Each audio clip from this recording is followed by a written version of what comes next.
The sky was dark that night, full of smoke and fire. It had rained earlier, and the ground was still wet with mud and ash. Cole, a human scavenger, walked carefully through the ruins of an old battlefield. He had his flashlight, a backpack, and a rusty old gun. He was not a soldier. He was only trying to survive in a world that had been broken by war between humans and aliens. Cole bent down to search a crashed alien pod. Most were empty or full of burned metal, but this one was still warm. That was strange. He opened the broken door. Something moved inside, something alive. He quickly stepped back and pointed his gun forward, hands shaking. From the shadows inside, a voice came. Weak, broken, but clear. Please, don't kill me.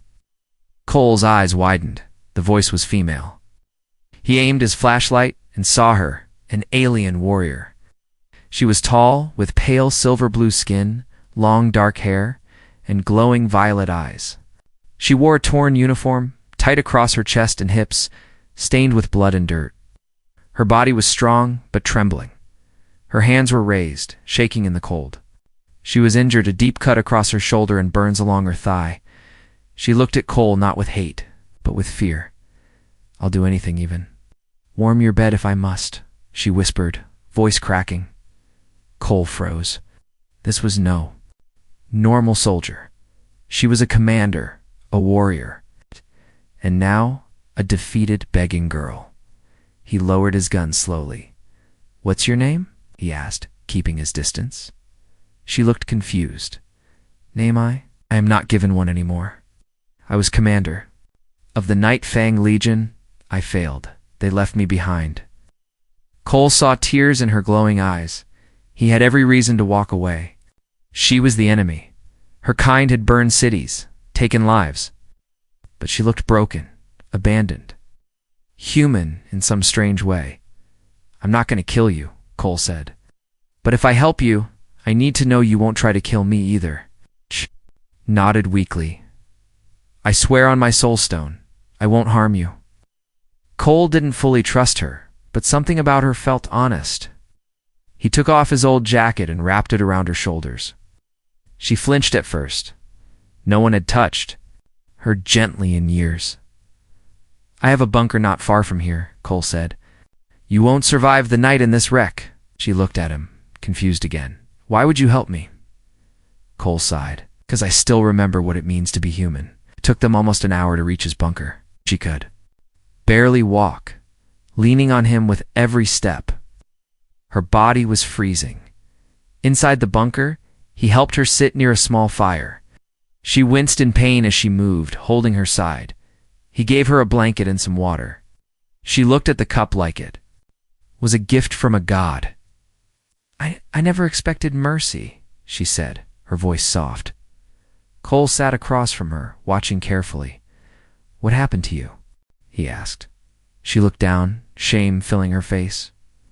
My squad. We were ordered to destroy a human outpost, but we were ambushed. Ordered retreat. My superiors called it cowardice. They shot me in the leg, left me to die. That was 3 nights ago. Cole's jaw tightened. Even among monsters, there was cruelty. She looked up at him again. You're not afraid of me? He shrugged. I've seen worse. Besides, you're not really scary right now. She gave the smallest smile, the first one in a long time. Do you want to warm my bed now? He asked jokingly. She blinked, surprised, then shook her head. I offered it because I thought it was the only way to survive. But you didn't take it. Why? Cole looked at her for a long moment. Because helping someone shouldn't come with a price?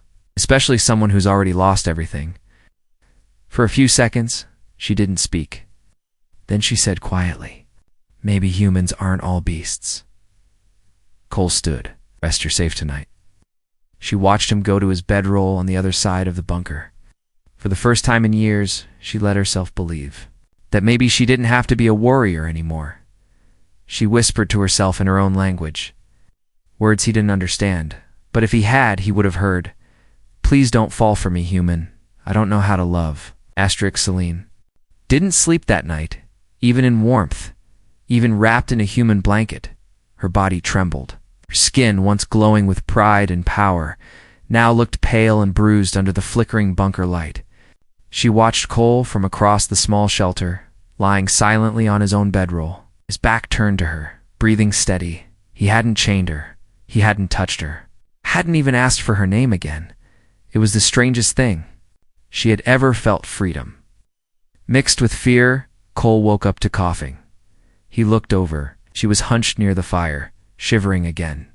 Still cold? He asked, sitting up. She nodded slightly. You should have said something. The heat's dying. I didn't want to wake my host. He raised an eyebrow. You talk more like a prisoner than a guest. She didn't reply.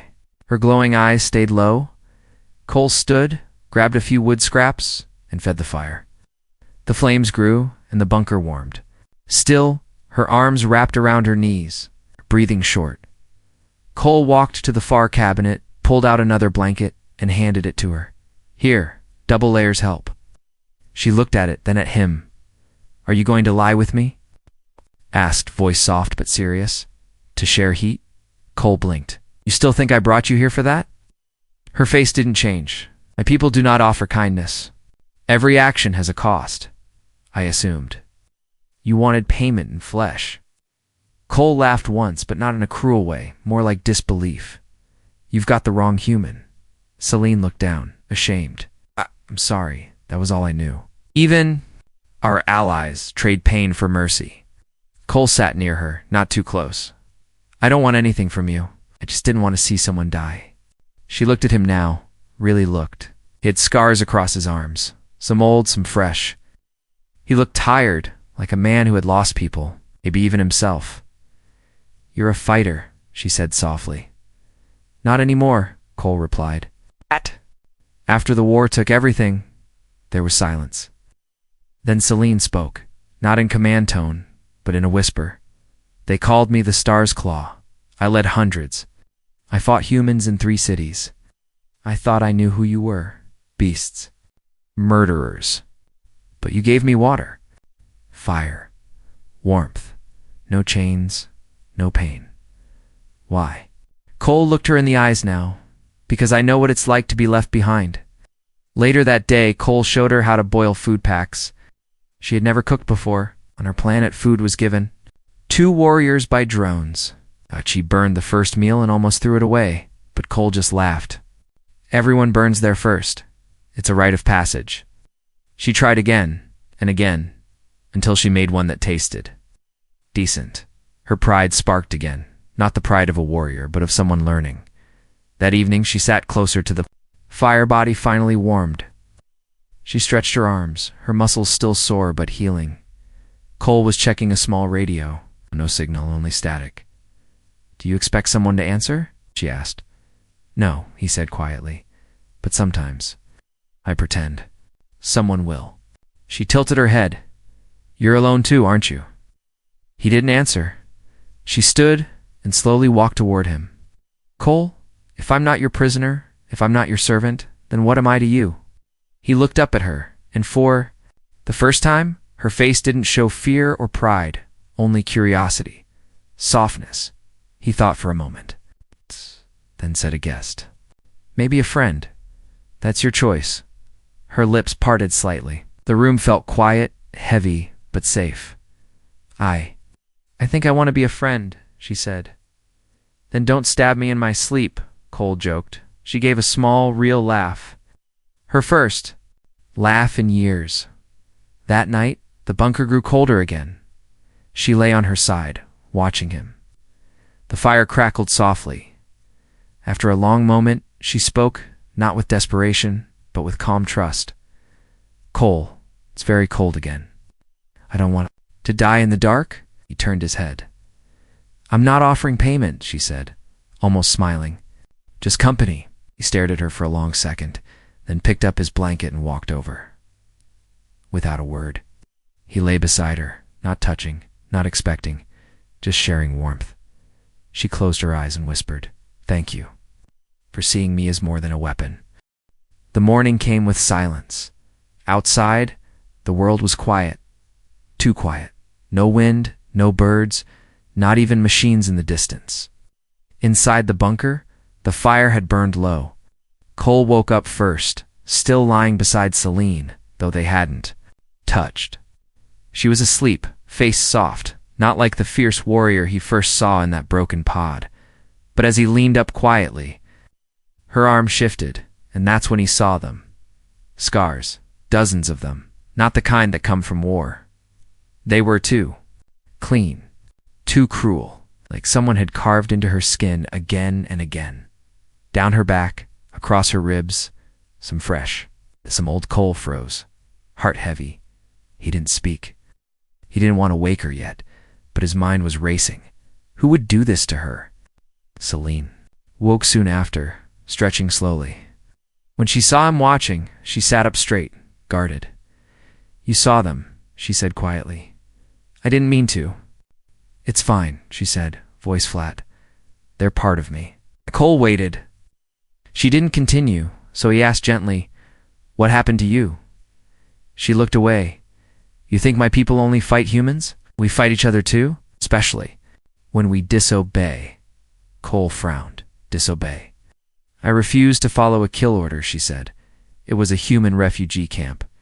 Women, children, my commander gave me the order. I told him no, said it was wrong." Her voice cracked for a moment, but she swallowed it.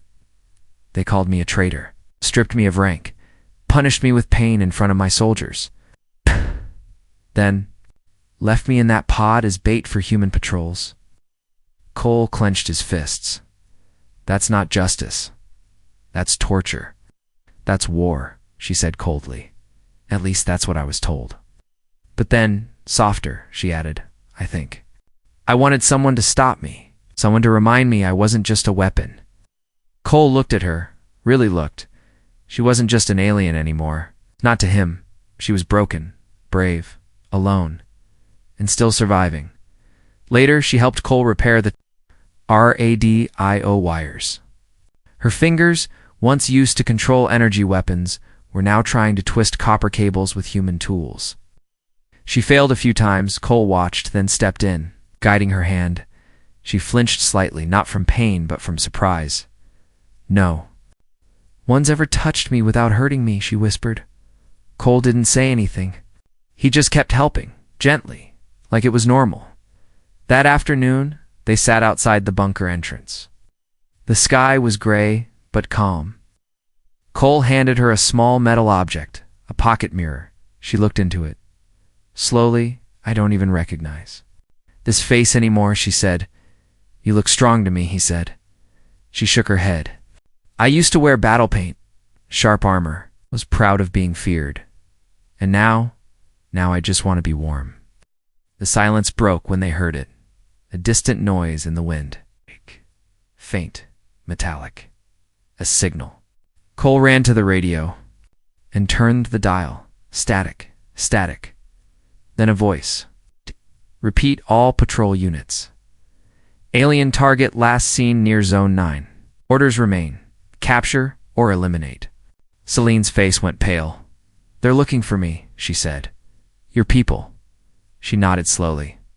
"They won't let me live. I know too much, and they can't risk me joining humans." Cole grabbed his gear. "We need to move now." Celine stood, weak but alert. "I won't slow you down." "You're not slowing me down," he said. "You're the reason I'm still going." They packed quickly. But just before leaving the bunker, Celine paused. She turned to Cole. "If I die, promise me something." "No," Cole said instantly. "You're not dying." "Listen," she said firmly. "If I fall, don't let them take my body. Burn it. Don't let them use me again." He looked into her eyes. "You're not falling. You're with me now." She blinked hard, fighting tears. Maybe for the first time, then she reached into her own armor and pulled something out. A small glowing crystal. "What's that?" Cole asked. "My soul stone. We carry it from birth. It holds our identity. If someone holds this, they hold who I was." She pressed it into his palm. "It's yours now," she whispered. They left the bunker behind. Behind them, the past still burned. But ahead, danger, survival, and something new. Something almost like asterisk. The night air was heavy. Cole and Celine had taken shelter in an old human farmhouse, long abandoned and partly burned. The walls creaked with every breeze. Half the roof was missing. But it was the best place they could find before darkness fell.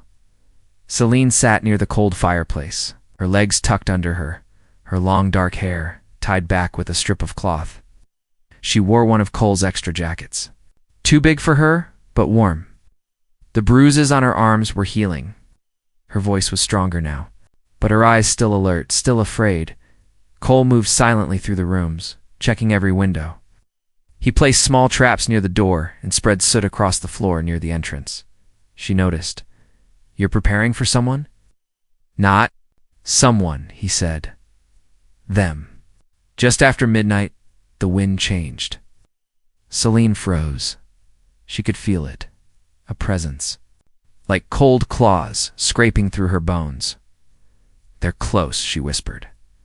"I can feel their trackers. My species uses a type of energy sense. It's how they find defectors like me." Cole quickly doused the lantern. "Then we need to disappear." They moved to the crawl space under the floorboards. Tight, cold. Cramped Cole pulled the trapdoor shut just before the sound came, soft at first. Like metal feet stepping on dry wood, above them the floor creaked. Celine pressed her back to the dirt wall. Her hand found Cole's in the dark. She didn't let go. The alien patrol didn't speak much, just quiet orders in her language, cold and sharp. "Heat trace here. Recent, split and sweep." Their boots moved across the floor above them. Dust fell into Cole's eyes, but he didn't move. Not even to blink. Then one of the aliens stopped. Directly above the trapdoor, Cole could feel Celine's heartbeat through her hand. Fast. Wild. The alien paused, then took a step back. "Negative visual," it said. "Something's not right." They waited in that darkness for what felt like an hour. Every second felt like a rope tightening around Cole's chest. Finally, silence, then footsteps. Fading then. Gone. Cole didn't move. Celine whispered. They left. Still, he didn't move. Not yet. 5 more minutes passed. Only then did he lift the trap. Back in the open air, Celine collapsed. Near the broken wall, breathing hard. "They almost found us," she said. "But they didn't," Cole replied. She turned to him. "If they had, would you have let them take me?" "No," he said, eyes firm. "You would have died." "I've almost died before," he said, "but this time it would have meant something." Celine looked at him differently now. Her face softened. Then she stood, walked over, and leaned her head against his shoulder. "You're not like the others," she said. "Even your enemies. And you're not like the ones I fought," Cole said. For a long time they stayed. Like that, 2 survivors. Leaning on each other, not out of need, but choice. Later, Cole checked the traps again. One was sprung. Blood. "They left a scout behind," he whispered. That night they didn't sleep. They sat back to back, eyes watching the windows, guns ready. But they weren't afraid. Not anymore. They were a team now, just before sunrise. Celine did something strange. She walked outside and stood in the early light. Cole followed her. She raised her hands and spoke something in her language. The wind carried her words like smoke. "What did you say?" he asked. "A death prayer," she said, "for the ones who came. I knew one of them. She trained beside me." Cole said nothing. There was nothing to say. Then she turned to him. "I am not a soldier anymore." "No," Cole said. "You're something more." She stepped closer. "If you let me, I will fight for you now. Not because I'm ordered to, but because I want to." He met her eyes. "Then we fight together." Rain tapped softly on the farmhouse roof. The storm had returned, not with violence, but with silence. A slow, steady rhythm that made the air feel heavier. Cold wind slipped through broken window frames. The fire crackled gently in the center. Of the room, Celine sat close to it, her back turned, staring into the flames. Her jacket was gone. She wore a long, soft tunic that Cole had found in an old supply chest. Human fabric, warm, loose. It hung from her shoulders, one side slipping slightly, revealing the soft curve of a battle-scarred collarbone. She didn't fix it. Cole walked in carrying wood. His boots were muddy, his face tired, his shirt damp. He stopped when he saw her. Sitting like that, quiet, still. She looked over her shoulder. "You can come closer," she said. "It's your fire too." He knelt beside her, feeding in dry logs. Flames rose higher. She watched him in silence, eyes tracing the lines on his face, strength in his hands. "Can I ask something?" she said. "Go ahead," he replied. "Have you ever shared yourself with someone? Not for survival, not for trade, just because you wanted to." Cole blinked. The question hit harder than expected. He sat down beside her. "I had someone once," he said. "Before the war, her name was Lyra. She died when the cities fell." "I'm sorry," Celine whispered. He shook his head. "It was years ago. But since then, no. I haven't touched anyone. Haven't trusted anyone enough to try."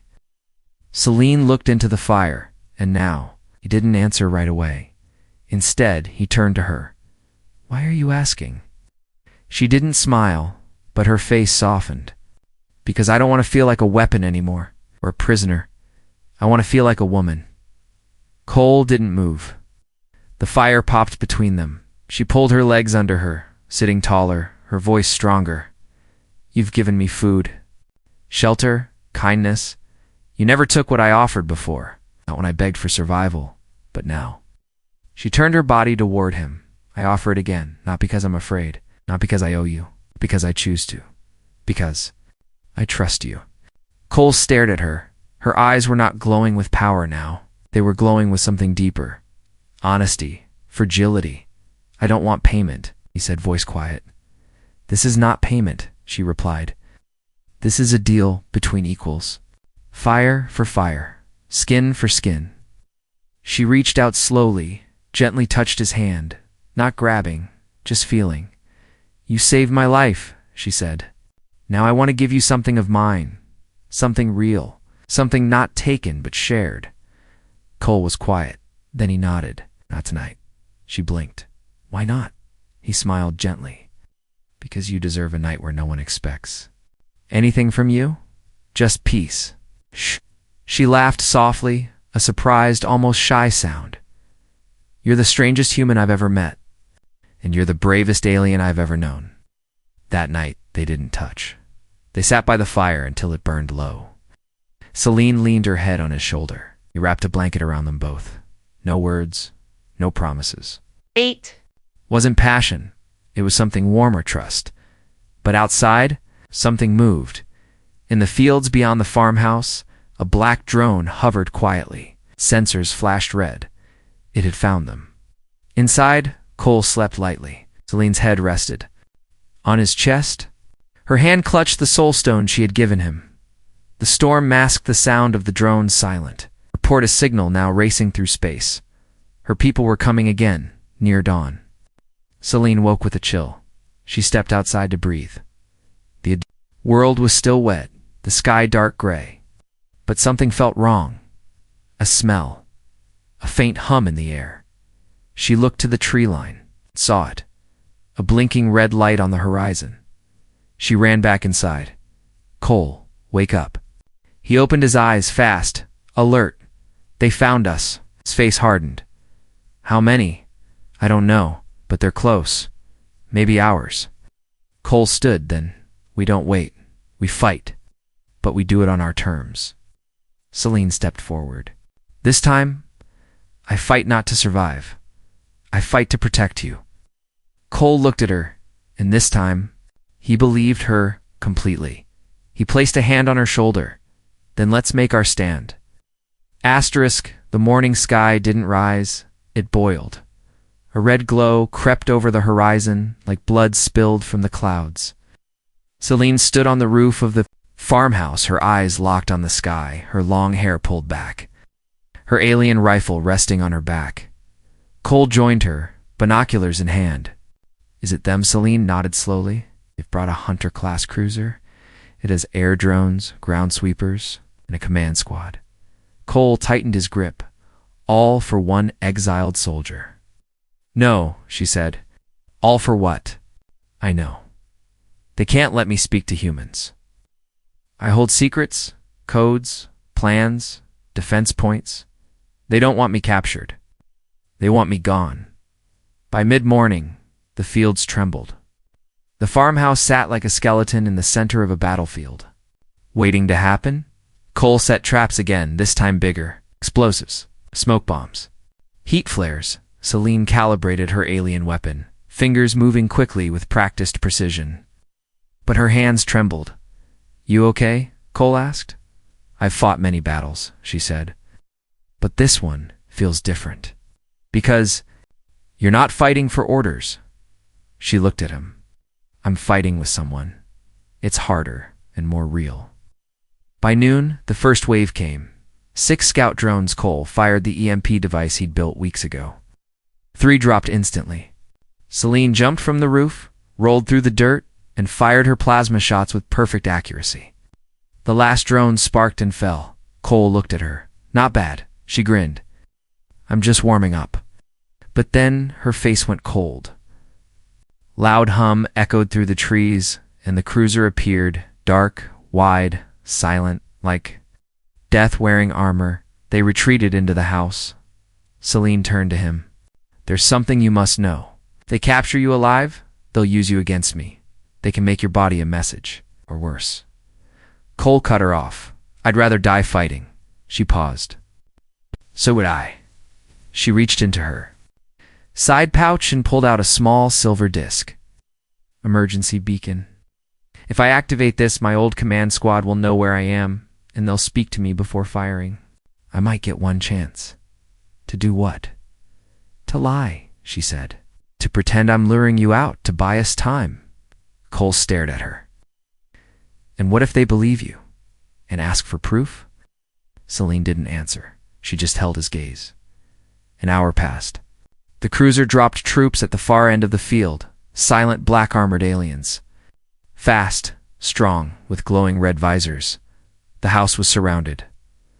Cole peeked through a hole in the wall. I have one shot. Get close. Use smoke. Personal? Celine nodded, but her mind was racing. Her people were out there.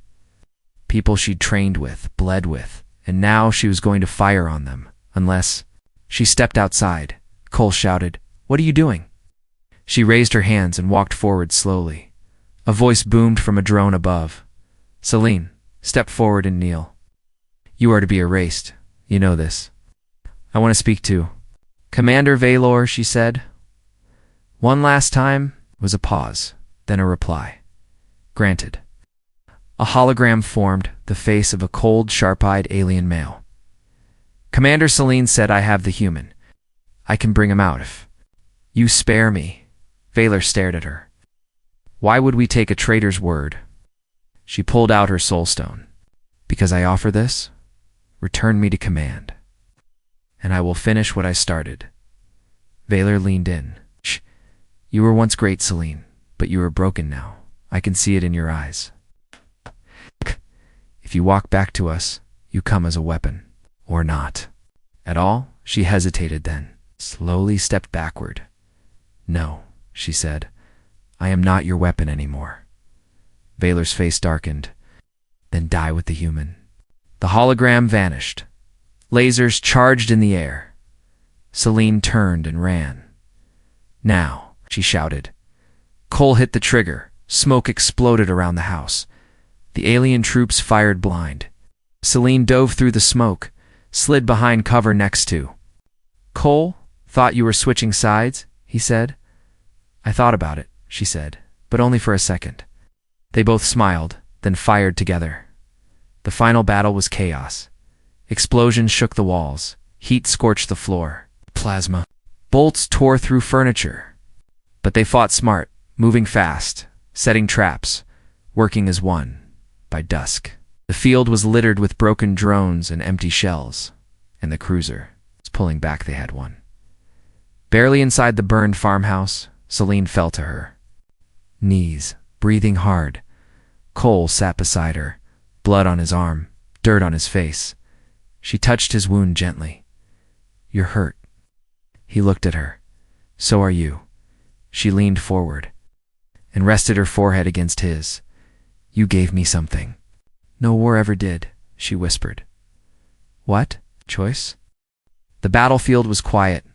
Smoke still rose from the broken earth. Alien metal and human scraps were scattered across the farmland like bones, but the shooting had stopped. The enemy cruiser had left, for the first time in days. There was silence. Celine stood barefoot on the wet grass, her rifle hanging on her back, her body covered in dirt and dried blood. She looked up at the sky, not with fear, but with peace. Cole stepped out from the ruins of the farmhouse. He had wrapped his arm in cloth. His face was bruised, but his eyes were steady. She turned to him. "They're gone," she said. He nodded. For now, they stood without speaking, both tired, both alive. Later that morning, they burned the last drone bodies.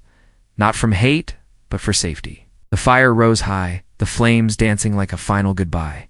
Cole watched, silently as Celine placed her old soul stone into the fire. "You sure about this?" he asked. She didn't flinch. "That was the soul of who I used to be.